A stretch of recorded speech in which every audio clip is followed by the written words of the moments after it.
Hello and welcome to the special episode of Economic Times BFSI.com. My name is Amol Detia and I have with me Professor Aswath Damodaran. Sir, glad to have you on this show. Thank you for having me. So to begin with, 4 years back when I met you, you said that startups are money-burning machines and they are losing funds big time. In the last 5 years, Indian startups have raised more than $100 billion. But when we look at the large, there are very few companies which got listed and perhaps there is no market value which could justify the $100 billion. How do you look at this? Well, I think we go through ebbs and flows. What startups draw on is risk capital. There's nothing good or bad about it. These are people who invest in these companies in spite of the losses. And it's risk capital because these companies, if they succeed, have huge payoffs, 700, 800, 900% returns. A market is composed of both risk capital and safety capital. A healthy market has a good balance. For much of the last decade, risk capital ruled the fray. You could get as much capital, you could be money losing, no business model, you could raise capital. But 2022 represented a break in that risk capital story. Why? Because inflation went up and you actually had an alternative to capital. Yes. You could invest it and make 4% risk-free. Yes. So risk capital started asking questions. It withdrew to the sidelines and it really hasn't come back, even though the market has come back. There are a couple of ways you can look at it. The IPO market has not picked up in spite of the fact that the overall market is up. And when people say, when will it get back to normal? My question is, what's normal? I mean, you're acting as if 2010 to 2022 was normal, but maybe that was the aberration. Maybe this is the new normal, that what we had was an abnormal period of too much risk capital. So this is a shakeout. It's healthy for markets to have a shakeout. It's painful for the companies that are not able to raise additional rounds, but it's a way risk capital finds its footing again. Right. So that's basically the big shift that's happened over the last 3 years. So when I look at the valuations of these companies, or specifically startups, fintechs, the new age companies, they come with something called unit economics. I read the stories that you shared specifically on the Uber, the Facebook and the Starbucks of the world. What is missing of these startups? Why are we just looking at unit economics and not perhaps... Because that's the only positive number. You're hoping and praying that good unit economics will translate into actual bottom line profit. Unit economics just measures how much money you make on the next unit you sell. With good unit economics, if you price something at $1 and costs you only 10 cents to make it, you're making 90 cents per unit. Right. That's your gross profit.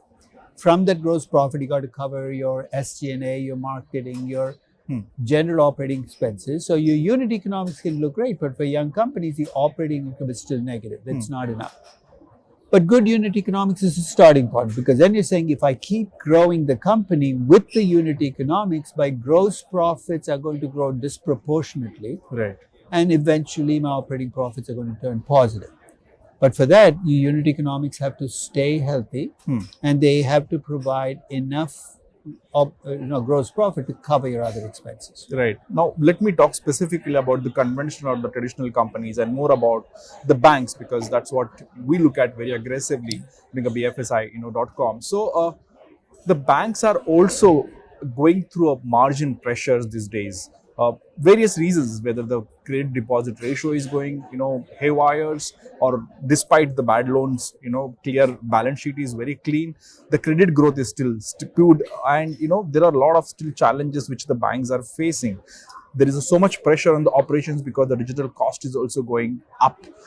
What do you think? How do you value the banks now? Do you think that perhaps the growth of the banks will be, under control? I think when you want to grow as a bank, you start with the easiest customers first. And as you keep adding customers, they get tougher and tougher. So in a competitive environment, as your loan volume starts to expand, and collectively loan volume in India has gone up, you're now bringing people into the fold who might not be as good as credit risk. There's nothing wrong with lending to people with bad credit risk if you set aside enough regulatory capital to cover those losses. Indian banks have one good point. They're much better capitalized than banks in much of the rest of the world. So I don't think they're putting themselves at risk of failure, because that's always a catastrophic worry, but it might mean that the net income growth is going to flag, because even though your loans are growing, if you're charging lower interest rates than you used to, your income is not going to grow proportionately. So we're going to enter a period where banks might continue to grow in terms of loan volume and size, but the profits might not keep sync with that growth. But how do you see the shift of the banks towards a small ticket size of loans where the It's consumerism? part of the same process, right? Mhm. You want to increase your loan portfolio, you start with the easy ones, you got the large ones already done. Hmm. You want to grow, you got to go to the parts of the market that are not well covered. And that might be smaller companies, companies that have never borrowed money. Right. So it's natural if you want to grow as a bank, you're going to do it. The question that the Reserve Bank of India has to ask and answer is, are they doing it in a way that they're putting their risk capital Right. at risk? Hmm. Are they overreaching? There's nothing, again, wrong with lending to a young company with a Yes. lot of credit risk if you charge a high enough interest rate. Hmm. If you're not doing that, that's when you open the door to potential losses and a drawing down of regulatory capital. One question in two parts. Yeah. Considering your analysis estimation, because you have the great experience of valuing the companies, what kinds of companies perhaps will do well in next 5 to 10 years, and which will be the perhaps BlackBerry or the Nokia or the Do Kodak well of the in the world? market or do Yeah, well do in well the in- operations? Yeah, do Because well in the. that's two yeah. separate questions. You can do well in operations, but be a bad investment if I've overpaid up front. So if you're going to grow Right. revenues at 20%, your margins are going to improve from 10 to 15%. That sounds like good news. Unless I have priced this company to grow at 25% and the margins of 18%. A lot of Indian companies are priced on expectations that they cannot deliver. So there are going to be disappointments along the way. They're going to show up as price adjustments as it happens. Again, that's natural. It's part of the process of markets maturing and getting bigger. Any names that you have? Have you maybe researched any names? No, I don't think you even need to name companies. Okay. Basically, you just look at the companies that trade at high multiples of earnings. You take Asian Paints, right? Great company. Right. But if you pay 50 times earnings, you're assuming a growth rate and a net margin improvement that might be beyond their reach. I think we need to separate what makes for a great company and what makes for a great investment. They're two separate processes.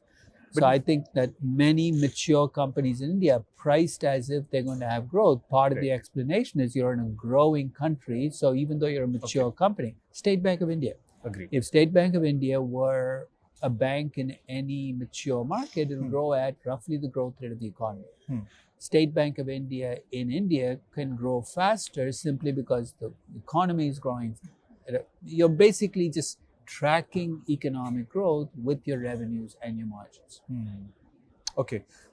Two important questions specifically about the Indian market right now, because those are absolutely in the headlines and a lot of issues about it. Maybe I read your research specifically on the Adani Enterprises, where you said that the debt is really high. Has anything changed maybe in last couple of months? How do you look at? I mean, I think Adani that as a my original point was the Hindenburg Group's pitch was overwrought because they made it sound that like the entire group was a scam and there was nothing at its core that had value. That's not true. The Adani Group is a pretty competent infrastructure company. I mean, you walk through Mumbai Airport, this is obviously somebody who knows how to build infrastructure in a country which is massively in need of infrastructure investment. So the story for the Adani is part of the India story and the fact that it supplies infrastructure. The problem for Adani is, I think that, this is, I think, a problem not just for the Adani Group, is they value control. Because they can raise, at the prices they were trading at, they could have raised equity. They chose to borrow money because they didn't want to give up ownership of the company. Yes.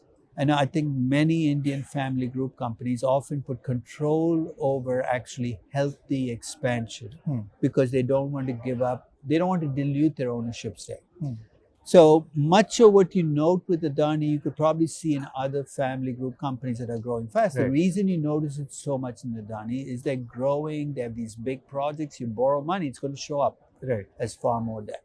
Absolutely. But on the debt side, you're not, you're comfortable with it, or it's okay? I mean, I think when you build infrastructure projects, your cash flows are contractual, right? If this were a traditional company, so what if there's a recession?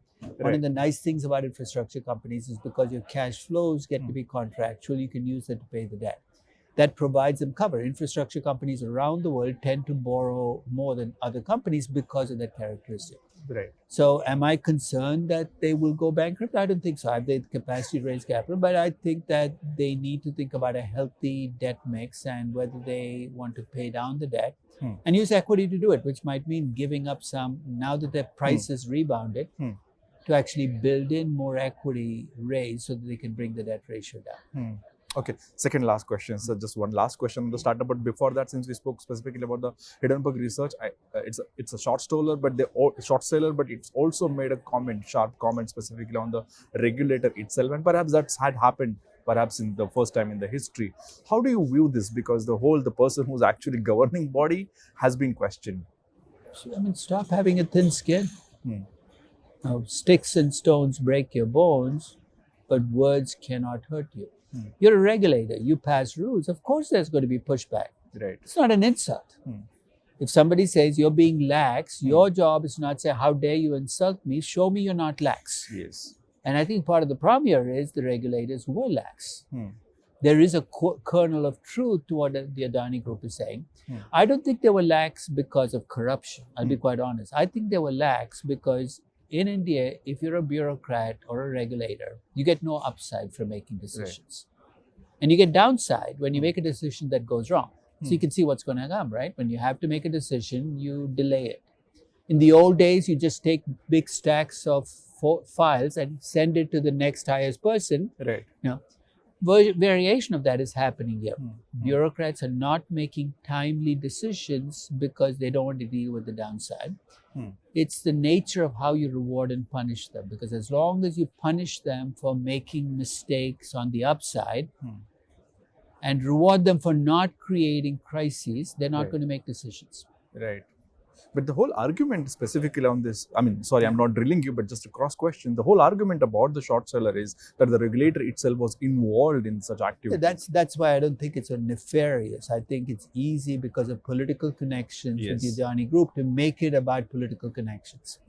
And while politically that might play out as a good argument, when I look at what the Adani Group did, it was and what the regulator interactions, it doesn't strike me as the actions of a corrupt regulator. It just strikes me as an actions of a risk-averse regulator who says, I don't want to make a decision. Right. Because if I make a decision, I get only bad stuff. So I'm going to put it off and delay it. So I think that's the part I disagree with on the Hindenburg Group's conclusion is there's always corruption, but fundamentally it was not the corruption that ultimately drove this process. Fantastic, sir. My last question you partly answered, but if I make it very specific, if you look at the large number of startups, because India is now known as a third startup nation in the world, what kinds of startup, if not a company, you want to specify, what kinds of businesses do you think will work, and perhaps what kinds of businesses may not work going ahead? I think too many startups, not just in India and elsewhere, are surface level innovators. In what sense is Ola an innovative company or Uber an innovative company? Basically, they're an intermediary. They take advantage of the fact that we have a smartphone. I'd like some startups to do true innovation. Work with products. No more software making it easier for me to order food from an appliance store or a restaurant. Actually work on a startup that tracks healthcare for poor people. There's a huge need for great businesses in the healthcare space because you can see it coming. Indians are going to increasingly try to access healthcare because they're more prosperous and now they can do things they could not have done 20 years ago. Somebody's got to provide them with the healthcare. The businesses we'd like startups to go into are often the non-sexy businesses. Somebody's got to build the hospitals, right? But that's tougher work. You're not going to scale up as fast. And I think we need to write rules that make it easier for those kinds of companies to grow. The Indian government often puts roadblocks in those companies because the rules keep changing. So we almost have to reorient the startup culture to direct more startups towards places where those startups make a difference in people's lives. And especially those people who don't get the benefit.